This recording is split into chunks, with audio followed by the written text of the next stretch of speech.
Gracias a la Corporación Rosa Blanca por esta historia, porque definitivamente hay realidades que no queremos volver a vivir en nuestro país. Pero bueno, continuemos. Cuando hablamos nosotros de equidad de género, pareciera que solamente hablamos de mujeres. ¿Y qué pasa con los hombres? Les hago esa pregunta. Pues resulta que parece que hay una mala idea por ahí que nos dice que nosotras las mujeres tenemos que decirle a los hombres cómo se deben comportar. Y eso es totalmente erróneo. Por eso tenemos que entender que cuando hablamos de equidad de género, hablamos de igualdad.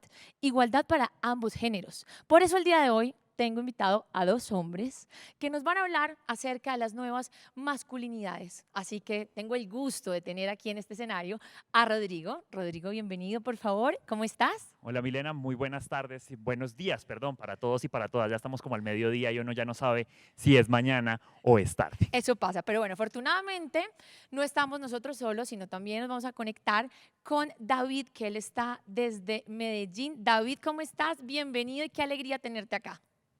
Hola, Milena, un gusto estar con todos ustedes y también muy honrado de esta invitación, muy feliz de poderlos acompañar y encontrarme otra vez con Rodrigo, que habíamos tenido un encuentro en la vida muy inspirador, creo, para los dos.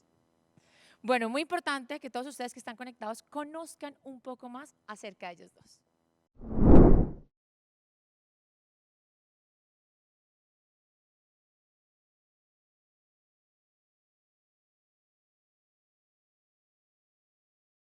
David Escobar Arango es un amante de la lectura, la poesía, la naturaleza, el arte y la cultura.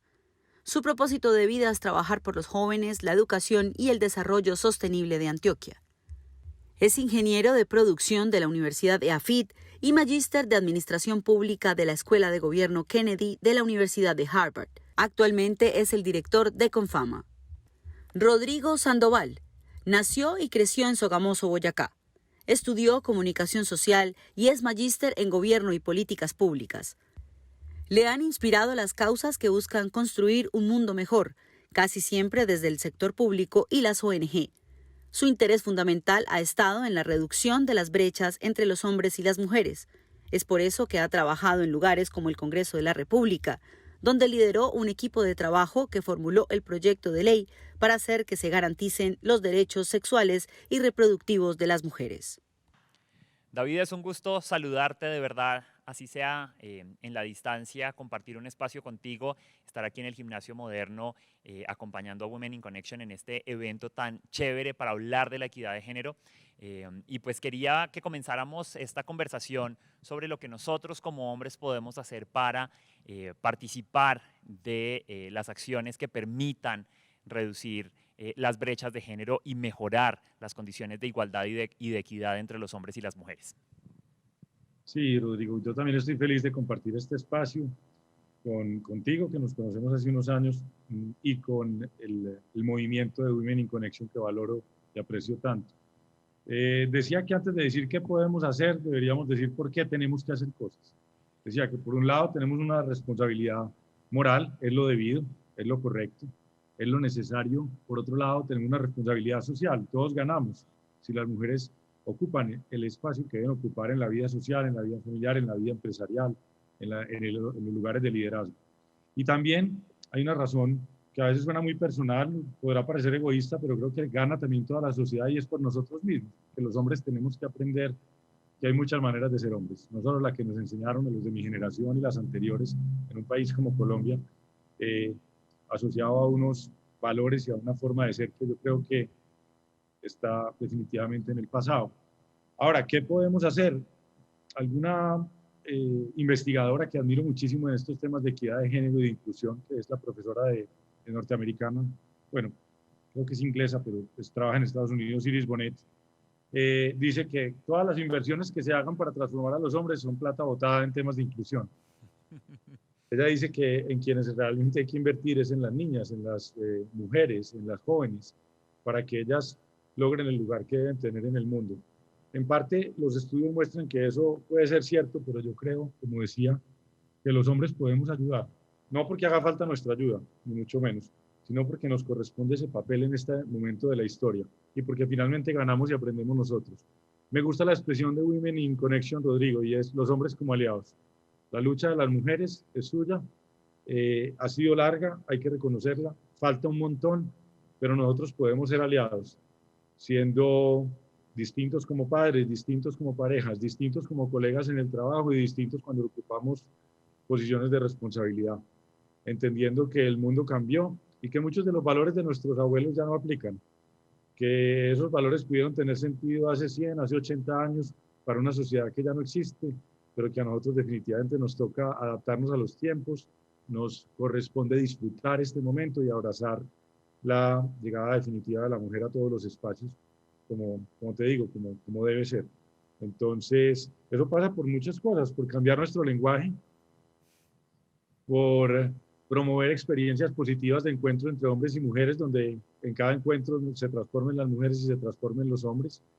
Y también, como me gusta decir a mí cuando hablamos de nuevas masculinidades, algo de lo que alcanzamos a conversar en algún momento cuando nos vimos por primera vez en la vida, y es que tiene también que ver con despertar el femenino que hay dentro de todos los hombres.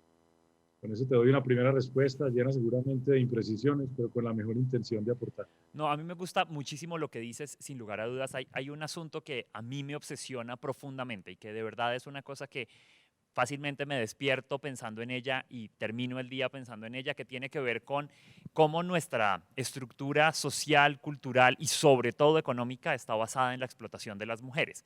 Porque es que la sociedad en la que vivimos está basada de una cantidad de acciones que nosotros tomamos como hombres y como mujeres para permitir y para garantizar la explotación de las mujeres, ¿no? Entonces las mujeres se dedican a las actividades de cuidado de toda la sociedad en su conjunto y nadie se toma el tiempo ni el esfuerzo de realmente retribuir ese esfuerzo que las mujeres hacen. Y ese esfuerzo que las mujeres hacen, que es una explotación económica muy fuerte, termina teniendo unos efectos terribles sobre las mujeres, es decir, las mujeres tienen muchísima menos autonomía, las mujeres tienen muchísimas menos oportunidades de las que tenemos los hombres en igualdad de condiciones. Y esta semana me aterró un montón, por ejemplo, que una senadora estaba diciendo que estaba tal vez pensando en no ser candidata presidencial porque tiene una hija. Y si ese es el lugar de una mujer con muchísimos privilegios a la hora de cualquier cosa en su vida, con privilegios derivados de su poder económico, de su poder social y de su poder cultural, pues ¿qué podemos esperar del resto de las mujeres que de verdad no tienen acceso a ninguna oportunidad? Entonces a mí me parece que lo que más podemos hacer los hombres en ese sentido es realmente encontrar el lugar en el que podemos dedicarnos a las actividades de cuidado, dedicarnos a recuperar el tiempo de las mujeres que las mujeres han dedicado a cuidarnos y sobre todo a hacer acciones de reparación que permitan que las mujeres en efecto ganen lo que se merecen por cuidarnos. Hace 2 o 3 años el Banco de la República y el DANES lanzaron unos estudios a profundidad sobre la encuesta nacional de uso del tiempo libre. Y es muy impresionante ver que si nosotros le pagáramos a las mujeres lo mínimo que le paga el mercado por las acciones de cuidado que toman en nuestra sociedad, la economía nacional sería 20% más grande. Es decir, el grueso de nuestra economía está soportado por una quinta parte de la economía que no aparece, que no se ve, que no se contabiliza y que no se paga. Y que debería pagarse y contabilizarse. Además, esto incluso tiene como un sentido lógico económico, es decir, si nosotros dejáramos de explotar a las mujeres y pasáramos a remunerar las actividades de cuidado de las mujeres, nuestra economía sería muchísimo más grande y sería muchísimo más productiva y muchísimo más capaz de poner bienes y servicios para toda la ciudadanía. Pero ya que respondiste el por qué y de alguna manera también el qué, y estando en un espacio como este del Gimnasio Moderno, que es un colegio de hombres además, pues cuéntanos, David, cómo fue este camino que tú tomaste también para descubrir un poco lo femenino que hay en ti y también para pensar en reflexiones sobre cómo quitarnos un poquito el privilegio que tenemos los hombres por el hecho de ser hombres en nuestra sociedad.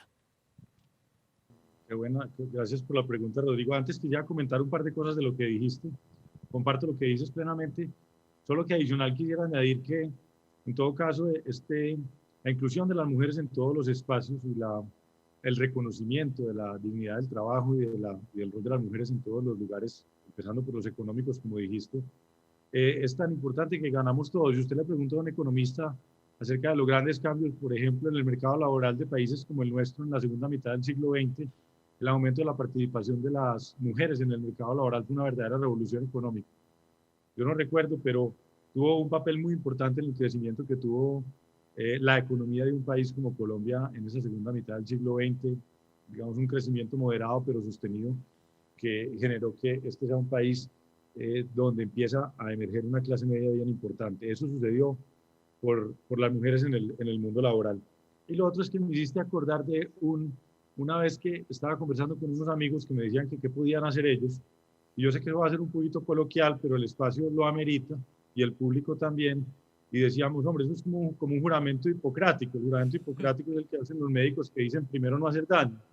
Y el primer papel de los hombres, yo lo diría más bien en estos términos, primero no estorbar, es decir, no obstaculizar el camino de las mujeres.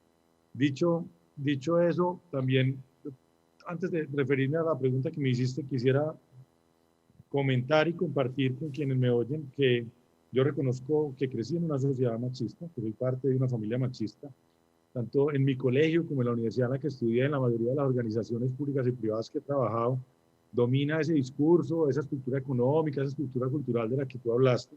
Entonces, tampoco soy como tan, digamos, no tengo que tener la humildad de decir que yo no puedo decir que ya dejé atrás el machismo. En mi lenguaje, en mis maneras, en mis encuentros, hay un montón de machismo. Y creo que para uno trabajar en un tema de inclusión, Rodrigo, lo primero es reconocer el privilegio, ¿cierto? Es decir, yo acepto que tengo un privilegio que no merezco por ser hombre en un país como el nuestro. Podríamos hablar de otras características. Y por eso me declaro como exmachista, una persona lista para que me corrijan. Entonces, si ves que en la conversación digo alguna barrabasada machista, por favor, corregime, que eso le sirve pedagógicamente a todas las personas que nos oyen. ¿Listo? Yo quiero decir, David, que te pido lo mismo, porque yo estoy absolutamente convencido, exactamente igual que tú, que hay un montón de prácticas machistas que uno tiene, que uno deja pasar, que uno no se revisa constantemente. Entonces, ese puede ser un buen pacto para esta conversación, de que cuando nos sintamos, nos escuchemos machistas el uno al otro, nos lo hagamos ver. Yo, por ejemplo, en un espacio de estos trato de no hacer ningún chiste, porque el humor es un vehículo para cosas muy interesantes, pero también el humor es el bus donde van montados muchos de nuestros prejuicios y disimulados debajo del humor o del lenguaje popular, lo seguimos transmitiendo a nuestros amigos, a nuestros hijos, y eso, digamos, no cabe en un espacio como este. Entonces, rico que me lo digas.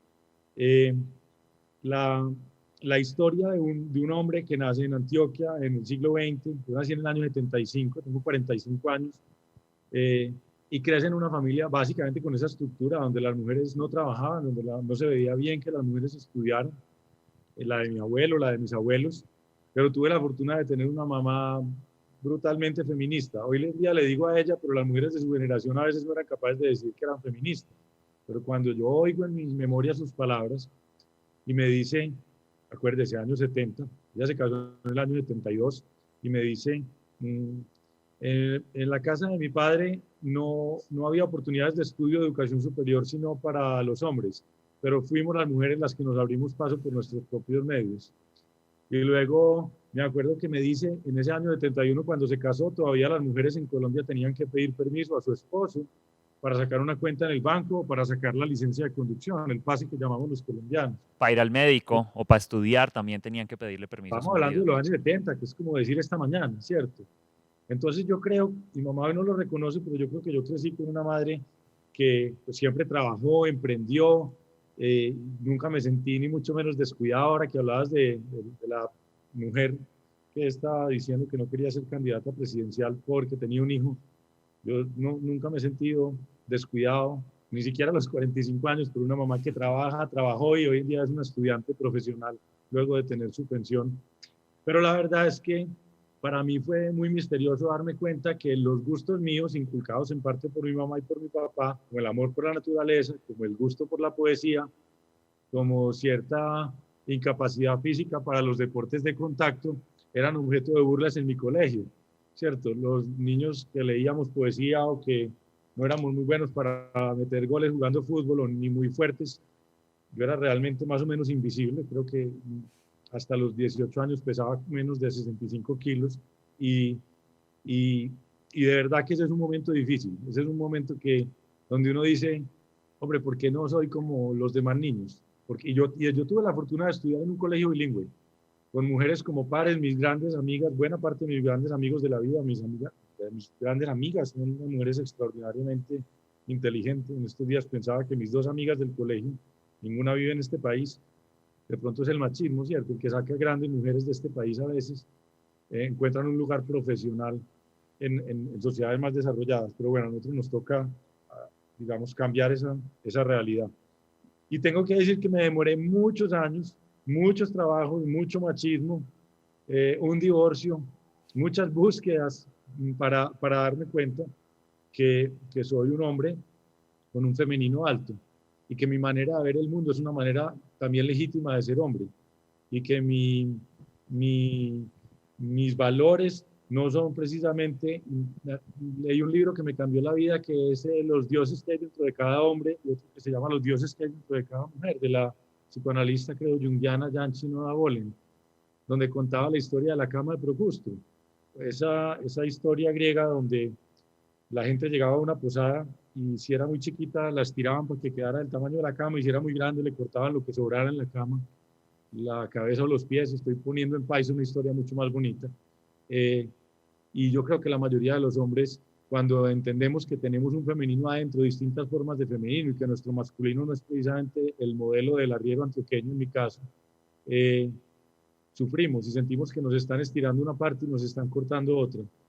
Y hoy me siento feliz de decir que soy un hombre con un femenino alto, que estoy en la búsqueda de la reconexión con mi femenino todos los días, que manejo una organización como Confama que es esencialmente femenina, no solo por quienes la lideran, sino por el espíritu de su marca, alrededor de la inclusión, de la solidaridad, de la cultura, del arte, de la educación, y que no hay un lugar en el mundo donde me haya sentido tan cómodo como en este, pero he pasado malos ratos. Por ejemplo, usted cuando me conoció yo venía del sector público, y en el sector público gustan los hombres así como implacables, bravos. Hoy en día hablamos del populismo, pero es como esa fuerza contundente para gritar. Yo no era nada bueno para eso y cuando lo intenté hacer me sentía re mal en mi interior, casi que enfermo podría decir. Ha sido un largo camino, no va a terminar nunca, pero, pero yo siempre le digo a un profesor, vos conoces muy bien de la Universidad de Antioquia en Medellín, Hernando Muñoz, que él y otros hombres maestros de este país nos han enseñado que los hombres tenemos muchas maneras de serlo. Y no estoy hablando de la identidad sexual, que es algo que también se puede hablar, ¿cierto? Pero en este caso estoy hablando de muchas maneras de ser hombre, desde las energías, desde los valores, desde las maneras. Yo tengo la fortuna, David, de alguna forma de tener una historia de vida relativamente parecida. Yo vengo de Boyacá, yo soy boyacense, crecí pues en un mundo muy raro. Mi papá es un hombre masculino con una masculinidad rarísima, no juega fútbol, no toma trago, no le interesan como todas estas expresiones de la masculinidad hegemónica, pero por supuesto crecíamos en un entorno en donde pues había un montón de prácticas en donde todas nuestras intenciones femeninas eran profundamente ocultadas y buleadas y violentadas cuando no hacíamos como parte del mundo hegemónico. Y descubrir como la posibilidad de vivir una masculinidad diferente, pues es un regalo que sin lugar a dudas le debo pues a mi papá y a mi mamá, pero sobre todo a Bogotá. Porque fue en Bogotá donde descubrí que había un montón de manes iguales a mí, es decir, que había un montón de manes que les gustaban las cosas que a mí también me gustaban, y yo creo que en parte es por eso que yo vivo enamorado de esta ciudad, pero adicional a eso, pues digamos como empezar a encontrar prácticas en uno mismo que son machistas es una cosa muy impresionante, es como que hay un eterno retorno ahí que vive en la cabeza de uno y en el cuerpo de uno y que uno como que siente que ha chequeado un montón de tareas y de repente llega una nueva tarea por hacer. Yo, como usted lo decía bien, David, pues también siento que hay un montón de cosas en las que no podría abandonar jamás, pues porque la experiencia del cuerpo de ser hombre no me lo dejará jamás ver de otra manera, es decir, la posibilidad de vivir el mundo con seguridad, de andar en la calle con tranquilidad por el hecho de ser un hombre blanco, alto, ¿no? por el hecho de ser hombre particularmente, pues es algo que no podré cambiar jamás.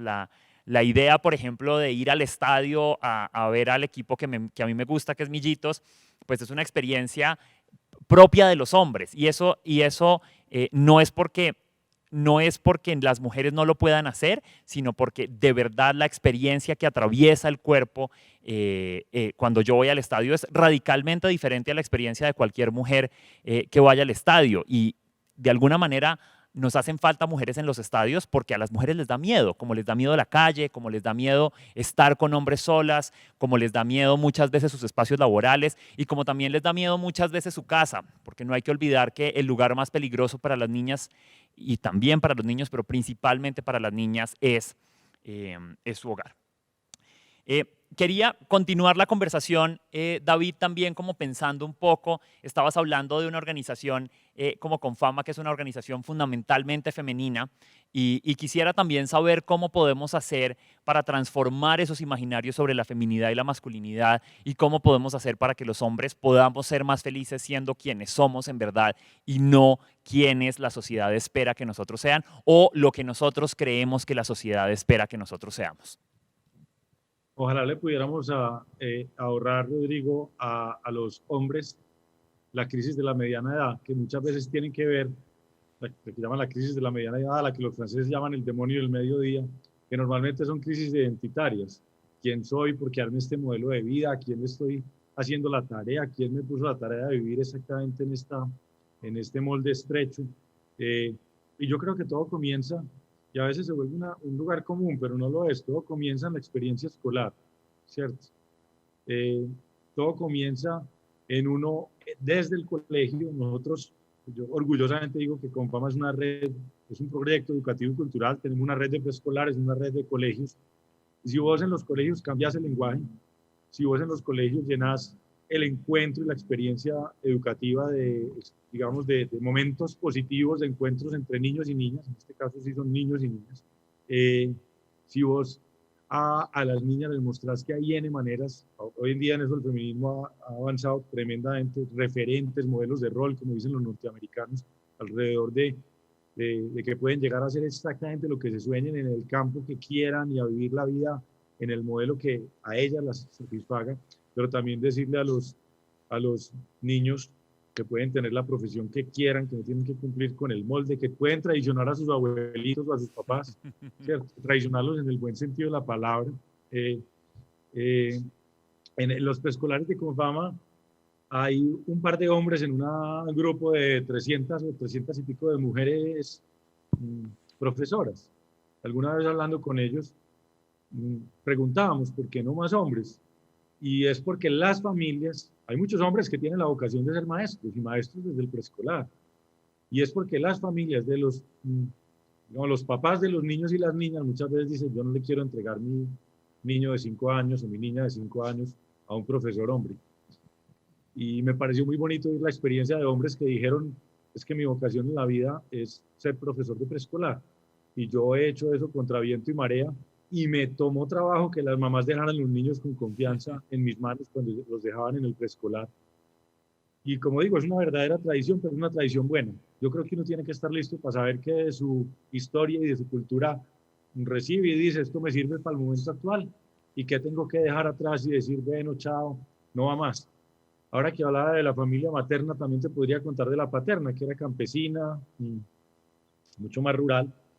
Y yo me acuerdo que mi abuela me contaba, mi abuela Leti, que es como un icono en mi vida, la primera mujer que hoy en día pienso que incidió significativamente en mi vida, además de mi mamá, y el regalo de 15 años en esa época, en la Colombia de la violencia partidista, en una zona de Antioquia con mucha violencia, a los hombres les daban un revólver 38 y a las mujeres un revólver 32, ahí el machismo era el calibre del revólver. Y la verdad, ella era una mujer con un masculino muy alto. Uno de mis recuerdos de ella es una noche que había unos ladrones de ganado en la finca, que ella cogió una escopeta de 2 cañones y disparó al aire y gritó, ¿quién anda ahí? Y los ladrones huyeron. Yo pues estaba escondido en un rincón de la casa, metido en un closet, debajo de una ropa, mientras ella hacía este acto heroico. Yo creo que también hay que traicionar a esos ancestros, incluso a mi abuela que decía, ¿usted por qué no sabe disparar? Pues no aprendí nunca ni aprenderé a disparar un arma de fuego, no tengo, no tendré.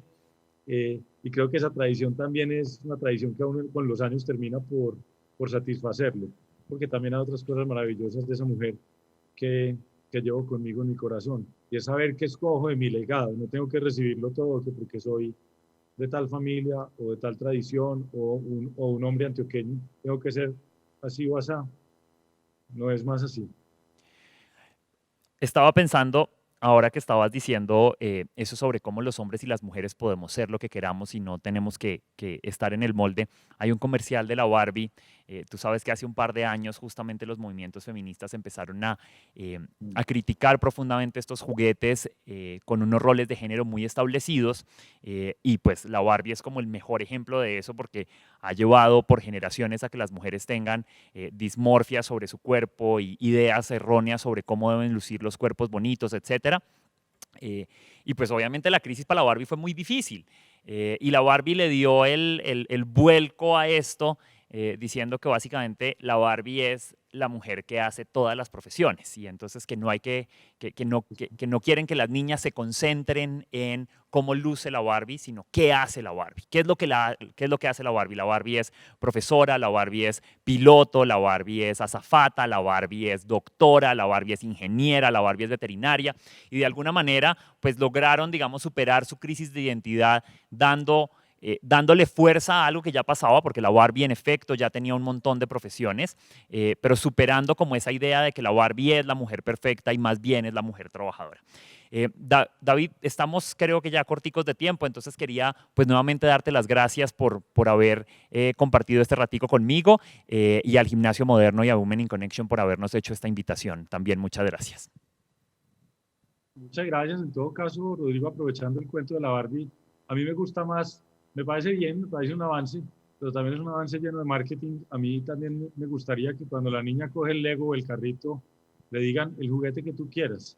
Ah, Gabriel no, García Márquez tiene un cuento muy potente que es el juguete favorito, que es una historia en un texto, está en la página de la Fundación GAO, que habla del juguete favorito y cómo ese es el momento donde uno puede que esté a punto de descubrir esa vocación maravillosa que va a seguir o perseguir durante toda su vida, en el caso de la literatura. Entonces, simplemente decir que me ha gustado mucho esta conversación, que es un gusto estar en este espacio, que estoy para Women in Connection hoy, mañana y siempre, que como ex machista siento una responsabilidad grande por disminuir el tamaño del machismo en el mundo. Una invitación para que las feministas recuerden que hay un montón de hombres como en la membrana, como en el limbo, como que no saben por qué son como son, que tengan con esos hombres que no son malos, pero que están siguiendo el modelo de sus mayores, tengan compasión y los miren con ojos de profesor, de mirada futurista, pedagógica, y nos acompañen a todos en esa transformación, porque el momento ya llegó y no hay manera de volver atrás, afortunadamente.